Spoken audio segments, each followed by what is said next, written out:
Bonjour à tous, nous sommes le dimanche 23 août 2026, il est 18h38 heure de Paris et à New York il est midi 38. Aujourd'hui on parle de Bitcoin, le secteur du footwear et McDonald's. Bitcoin, donc il est monté très fort depuis sa moyenne mobile des 200 semaines ici, il a pumpé pour atteindre un maximum à 79 259, soit une augmentation de 23,84%. Elle a actuellement et s'est stabilisée à 67 354 $, soit presque 21% de hausse depuis le 19 août. Donc il y a eu le Forks ce week-end, samedi. Prochain Forks dans 13 jours, le 6 septembre. Du coup, c'est compliqué d'expliquer la montée de Bitcoin de presque 20%. On peut se dire que c'est lié aux Forks, ou pas. On peut se dire que c'est lié à l'actualité américaine en rapport au bon du trésor, ou pas. Pour le moment, c'est trop tôt pour expliquer ce rebond, et c'est très difficile d'estimer la continuation à la hausse. Personnellement, je pense qu'il y a deux scénarios. Une continuité à la hausse pour aller vers les 80 000, ou alors on descend sous les 60 000.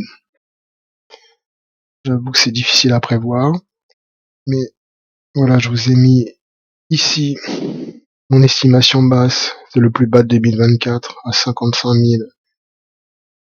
185 points, et ici l'estimation haute à 79 000.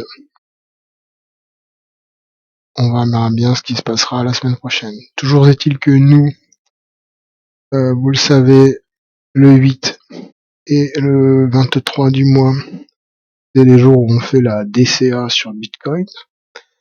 Donc malgré les 20% de hausse, j'ai quand même fait une DCA. Je l'ai faite samedi matin, ici à 77 000. Donc là, je vous raconte ce que moi je fais. Ce n'est pas un conseil en investissement. Si vous avez besoin de conseils pour investir, adressez-vous à votre banquier. Il est qualifié pour ça. Voilà, là je vous partage juste des opinions qui me sont propres, qui ne sont pas du tout un encouragement à investir. Voilà pour Bitcoin. Prochaine DCA le 8 septembre. Voilà, donc je déplace le repère, hop, au 8 septembre. Ce sera un jeudi. D'ici là, l'idéal, ce serait que Bitcoin revienne sur sa moyenne mobile des 200 semaines, pardon. C'est vraiment le point pour nous, c'est les niveaux d'entrée qui nous intéressent le plus, ou en dessous. Voilà, maintenant on peut pas prédire l'avenir, on verra bien ce qui se passe. Ok, on passe au footwear. Donc là, le footwear, cette semaine, s'est fait massacrer. Vous voyez, Nike, il est sous les 41 $. Donc il rapporte plus de 4% au niveau du dividende. Alors le niveau du dividende de Nike, il va augmenter, puisque là, ça fait 24 ans qu'il verse du dividende.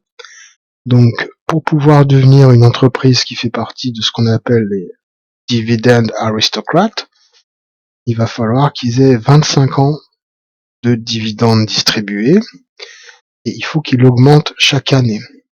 Donc je pense qu'ils vont l'augmenter très faiblement, vu la situation actuellement de Nike, en Chine surtout, c'est pas super, mais ils vont quand même chercher à avoir le dividende aristocrate, de manière à pouvoir intégrer des ETF, donc ça va faire créer de l'émulation sur le cours de bourse.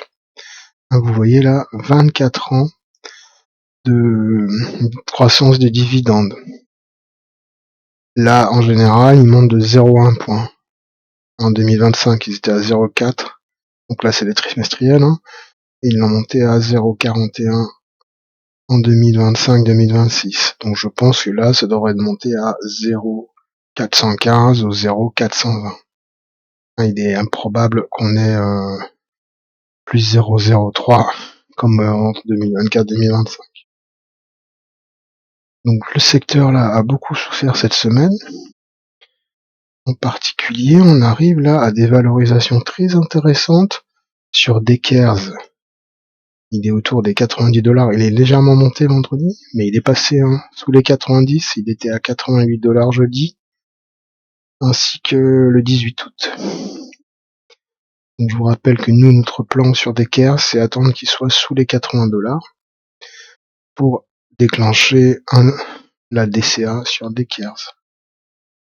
Après, on a, ça m'a surpris, sur On Holdings, donc sur les chaussures On, on a eu ici là une grosse déception au moment de la publication des résultats le 11 août, alors que les résultats sont en ligne, hein, simplement il n'y a pas assez de croissance pour Wall Street. Et donc là, ça commence à descendre sous les 30 $. Vous avez vu là, 29,90 le 20 août, il y a 3 jours. Donc quand même au niveau des metrics, l'entreprise elle est quasiment à market value actuellement, hein, 9,20 milliards d'entreprise value pour une market cap à 10 milliards. Sachant que On, regardez là, ils n'ont pas de dette, hein, ils ont 2,51 $ en cash par action.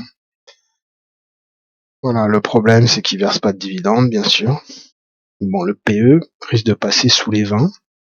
C'est quand même plutôt rare sur ces entreprises de croissance.